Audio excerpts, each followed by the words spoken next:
저는 오늘 말씀을 근거로 해서 종의 도라는 제목을 가지고 은혜를 나누고자 합니다. 오늘 봉독해 준 말씀은 바로 종에 관한 말씀입니다. 이 종이나 노예라고 하면은 알렉스 헤일리의 원작 뿔이라는 영화에 나오는 쿤타킨테, 아마 그 쿤타킨테가 생각이 나는 분이 많이 있을 것입니다. 우리가 알다시피 이 종이나 노예는 항상 인간 이하의 취급을 받았죠. 심지어는 개나 돼지 정도로 취급받는 것이 일반적이다 해도 과언이 아닌 것입니다. 그런데 역시나 이 구약 성경의 배경이 되고 있는 고대 중근동 지방에서도 종은 마찬가지 입장이었습니다. 그렇다면 과연 이 시대, 이런 시대적 배경 가운데서 이 기록된 이 하나님의 말씀은 종에 관하여 과연 뭐라고 얘기하고 있을까? 종에게서 종에 관하여 하나님 말씀은 뭐라고 기록하고 있을까? 그래서 이 시간에 종의 도라는 제목으로 은혜를 받고자 하는 것입니다.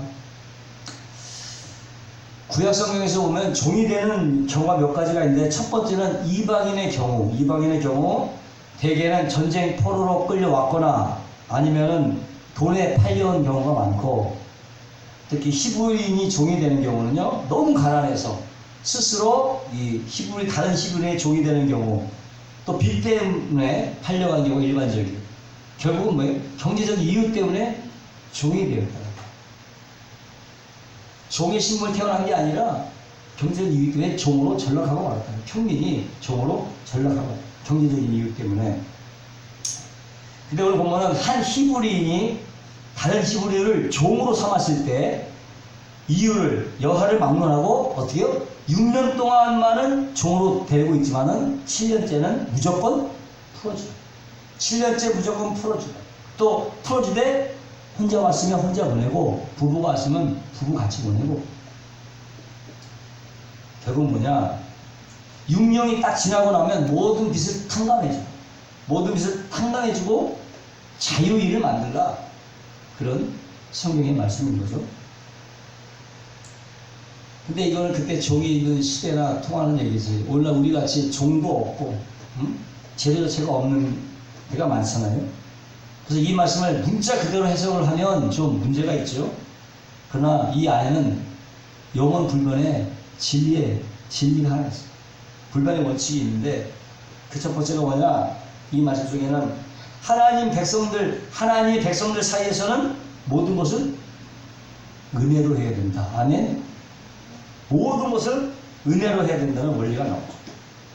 이거는 구약 시대나 지금 시대나 시대를 막론하고 다 적용할 수 있는 원리가 되는 거죠. 사실상 종을 6년 동안 부려먹었으면 충분히 부려먹어야 돼요. 6년 동안 울고먹었으면. 비록 그 마음에 더 부려먹고 싶은 마음이 있다 할지라지만 그냥 은혜로 하라. 아멘. 은혜로 하라. 너무 계산적으로 따지지 말고 너무 율법적인 잣대를 들이대지 말라. 예수님 말씀하시잖아요. 오른뺨을 치면 다른 왼뺨을 돌려대고, 속옷을 달라면 또 주고, 오리를 가져가면 심리를 가자. 기꺼이 가라는 건데, 이 말씀은 이 구역의 가르침보다 훨씬 능가한 거죠. 예수님 말씀은 가령에 10명의 성도가 있는데 10명의 어려운 형제가 있어. 그래서 10명의 모금을 해서 좀 도와주자 그랬는데, 어떤 율법적인 태도는 이렇게 하는 거죠. 야, 10명이니까 한 사람씩 10,000원씩 내면 되지 않냐? 내가 더 이상 낼 이유가 없다면서 10,000원만 딱 내는 거야. 근데 은혜로운 태도는 뭐냐? 다 가정 형편이 틀릴 수 있으니까 5,000원 내는 사람은 5,000원 내고, 더 많이 내는 사람은 더 많이 내고. 이게 은혜로운 태도 아니겠습니까? 얼마 전에 차 문을 열고 닫다 보니까 막 탁탁탁 소리가 나고 막 끽끽 소리가 나고 잘 안 닫게요. 그래서 카센터에 가서 이게 안 된다니까 윤활유를 하나 주더라고. 윤활유를 쑥 뿔더니 소리도 안 나고 문도 다 닫히고 그러더라고.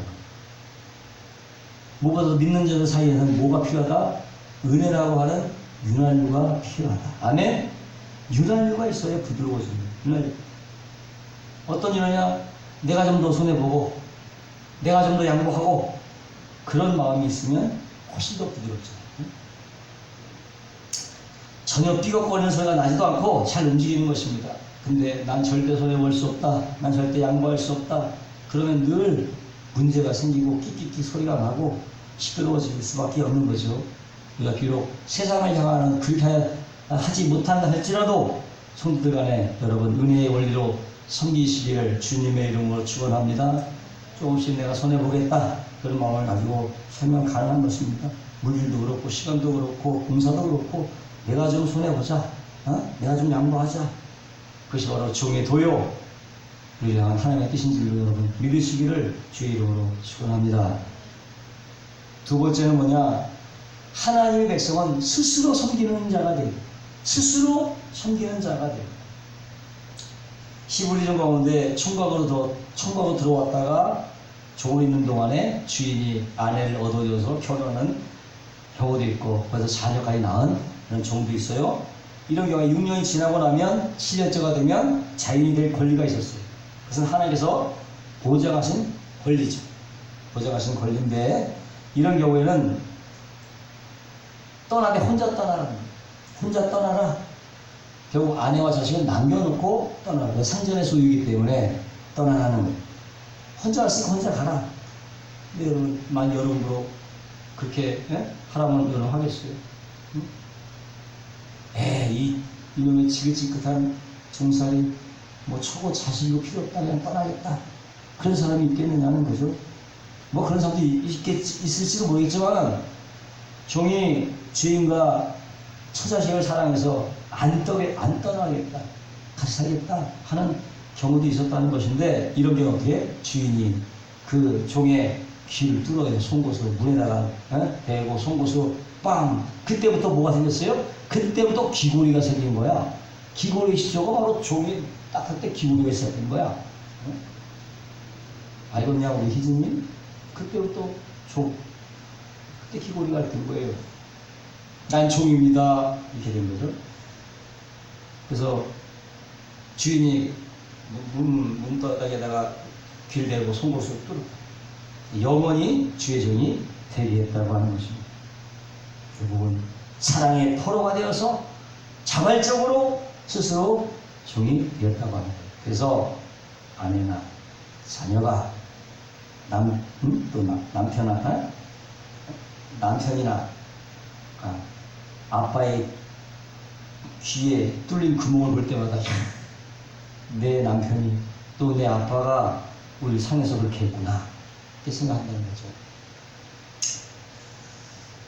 카타곰이라고 하는 정말 로마 성도들의 박해 당할 당시에 로마의 공동묘지 밑 지하에 굴을 파서 거기서 많은 사람들이 기독교인들이 살았는데 그때는 초창기 당에서는 로마 제국의 그 귀족들도 많이 믿었어요. 로마의 귀족들도 많이 믿었어요. 그런데 예수 믿고 구원받고 나서는 노예제들이 잘못됐다고 노예를 다 풀었어요. 다 해방시켰는데 노예 중에 어떤 사람들은 주인을 떠나지 않고 주인과 함께 예수 믿으면서 카타콤에 살다가 죽은 사람도 많았다고 하는. 자기 주인이 예수 믿으니까 주인을 따라가는 종들도 많이 있었다고 하는. 그런 사람들이 무슨 억지로 했겠느냐. 자발적으로 주인을 사랑해서 그렇게 자발적인 노예가 되었다고 하는 것입니다. 구원받은 우리 역시도 마찬가지의 입장이 아닌 성령을 받아서 예수님 믿고 구원을 받았어. 예수님이 주님이라고 고백하게 되고 예수님만 생각하면 눈물이 흐르고 그 사랑의 감격에서 내가 주님 한평생 주님을 주님으로 섬기겠습니다. 이런 고백이 나오지 않을 수가 없는 거죠. 대부분의 성도들이 다 그런 체험을 다 했죠. 누가 시켜서 합니까? 억지로 합니까? 그냥 성령 받고 구원 받으면 그냥 그런 고백이 저절로 나오게 되는 것입니다. 아멘.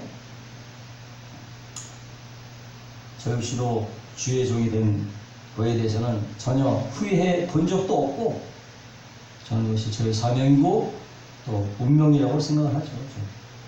나의 갈 길이라고 저는 생각을 하는데 특별히 목사나 장로직은 항전직이에요. 이것은 한마디로 은퇴가 없어요. 죽을 때까지 가져가는 게요. 목사나 이 장로의 직은 죽을 때까지 가져가는 거예요. 저는 개인적으로 교단법의 은퇴 정년을 정하는 것이 사실상 그렇게 성경적이지 않다고 봐요. 우리 사회 제도 것을 하고 있기 때문에 사회 통념을 따를 뿐이지, 따를 뿐이지. 근데 목사가 너무나 연로해서 강단에 설 수 없을 때까지 여러분 저는 강단을 지켜야 된다고 생각해요. 설교할 수 없을 때까지. 목사는 설교단에서 죽어야 돼요. 설교하다가 죽어야 돼요. 아멘. 아멘 소리 안 하네. 설교단에서 죽는 게 영광인 거야. 군인은 전쟁터에서 죽는 게 영광인 거고, 목사님은 단상에서 설교하다가 죽는 게 영광인 거예요. 아멘. 은퇴라는 게 없는 거예요. 목사는. 왜? 뒤에 뭘 뚫었어요? 주님이 뚫으신 구멍이 안 보이냐? 구멍이 뽕뽕 뚫렸잖아. 뭐 저만 그렇겠느냐? 여러분 모두 다 주님께서 뚫어주신 구멍이 있습니다. 스스로 자원해서 주님은 섬기는 정의 되시기를 주의 이름으로 축원합니다. 남을 섬길 때에 종으로 섬길 수 있고 자유인으로 섬길 수 있어요. 그러나 종으로 다른 사람 섬기면 정말 비참한 거죠. 왜? 억지로니까, 강제로니까, 나의 자유주와 상관없으니까 해야 되기 때문에 그렇게 섬기면 비참한 거죠. 그러나 자유인으로서 스스로 종이 돼서, 자유인이 스스로 종이 돼서 섬기면 얼마나 당당하고 기쁜 겁니까? 아멘? 갈라디아서 5장 13절에 우리의 자유를 사랑으로 서로 종노릇 하라 그랬어요. 사랑으로 종노릇 하라. 우리의 자유를 그렇게 써라 이거. 자유를 종노릇 하면서 써라. 그 자유를 그렇게 얘기하고 있는 것입니다. 필리핀의 어느 조그만한 신학교에서 있었던 일인데 학교가 너무 적다 보니까 관리가 제대로 안 되는 거예요. 특별히 화장실 청소를 하가 안 되는 거예요. 가보니까 맨날 엉망인 거예요. 처음 신학생이 딱 와보니까 첫째 날도 그렇고 둘째 날도 그렇고 매일 그러니까 더 이상 참을 수가 없어갖고 학생한테 그 상황을 보고해 나갔어요. 상황이 너무 화장실 청소가 안 돼 있어요. 그렇게 맞다 말했더니 그 다음날 딱 보니까 신학교 학장이 그 직접 화장실 청소를 하고 있던 거예요. 직접. 그리고 학생이 왜 내가 직접 하지 못했을까 하는 자책감과 동시에 진정한 정의의 도가 무엇인가를 배웠다고 합니다. 이 학장과 같이 자연인으로서의 자원에서 섬기는 것, 그것이 바로 종의 도인 줄로 믿습니다. 섬기되 자원하러 섬기는 거예요. 헌금을 하되 자원하는 마음으로, 억지가 아니니까, 누이 봐서가 아니니까 자원하는 마음으로 하는 거예요. 세 번째 종의 도는 뭐냐? 하나님의 백성은 약한 자를 잘 돌봐야 됩니다. 아멘. 약한 자를 잘 돌봐야 돼요.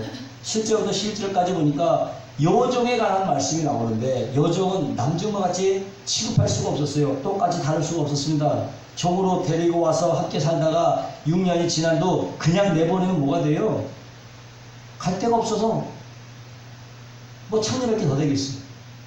그게 내쫓아가면 상녀밖에 되는 길이 없는 거예요. 그래서 여종은 6년이 지났다고 무조건 내보는 것이 아니라 특별히 배려를 했다는 거예요. 여종의 같은 경우는 여종이 주인 마음에 안 들어도 절대로 이방인에게는 팔지 마라. 여종은 제발 이방인에게는 팔지 마라. 여종을 며느리로 삼으려거든 종으로 대하지 마라. 그리고 딸같이 대라. 이렇게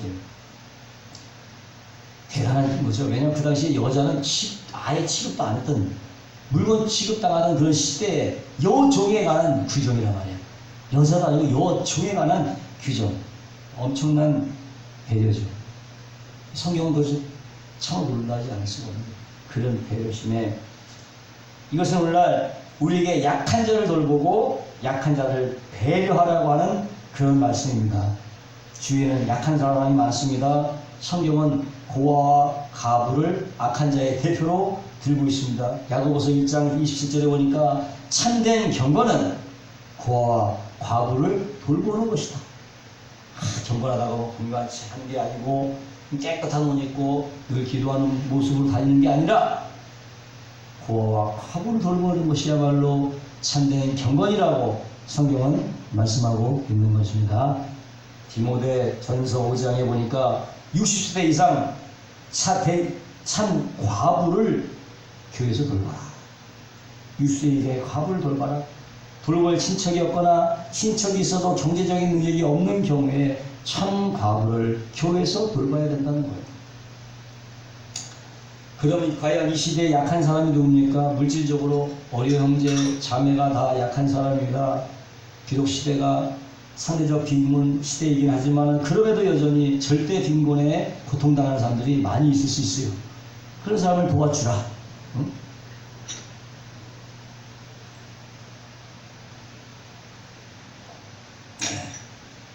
온 세상 사람을 다 도울 수 없더라도 믿는 사람에게 더욱 그렇게 할지니라. 믿는 가정에게 도움을 주라는 거죠. 믿는 자에게 더 도와주라는 거죠. 요한일서 3장 18절에 말과 혀로만 사랑하지 말고 립서비스 하지 말고 립서비스 말로만 살아 립서비스만 하지 말고 행함과 진실함으로 사랑하라. 진실함으로. 영적으로 약한 사람도 약한 사람이 약자예요. 구원받지 못해서 영적으로 고통당하는 사람들, 구원을 받았지만 구원의 확신이 없는 사람들, 여러 가지로 힘들어하는 사람들, 믿고 싶어도 믿어지지 않는 안타까운 마음을 정말 이해하려고 해야 돼요. 구원은 받았지만 여러 가지 일로 막 영적으로 막 짓눌려갖고 심체에 대해서 기도조차 할 수 없는 사람들도 약한 사람들. 교회 처음 나와서 잘 적응 못하는 사람도 약한 사람. 우리도 그래요. 그냥 교회 가면 뭔가 좀 거룩하고 뭐 하지 마. 응?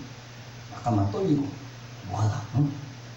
그런 마음이 있는데 개구리 올청민적 시절을 잊으면 안 되는 것입니다. 모든 것이 처음 보는 사람들은 낯설고 모든 것이 서먹서먹하고 이상하고 모르겠죠. 그래서 우리는 잘 섬겨야 되는 거예요. 아멘? 새로운 성도들은 잘 섬겨야 되는 거예요. 자, 정의로가 뭡니까? 모든 것을 첫 번째로 은혜로 여깁시다. 모든 것을 은혜로 하자. 두 번째, 자원해서 하자. 스스로 주를 섬기자. 약한 자를 잘 돌보자. 이 세 가지가 그릇인데 참된 종의 도인 줄로 믿습니다. 이 종의 도를 말로만이 아니라 행함과 진실함으로 실천하시는 저와 여러분 되시기를 주님의 이름으로 축원합니다. 기도하겠습니다. 거룩하시고 영화로우신 하나님 감사합니다. 오늘도 복되고 거룩한 날 이렇게 하나님의 말씀 앞에 하나님 아버지 또 은혜를 나눴습니다. 하나님께서 우리 마음 가운데 하나님의 은혜와 하나님 아버지 감사의 마음을 허락하여 주옵소서. 감사하며 예수님의 이름으로 기도하옵나이다.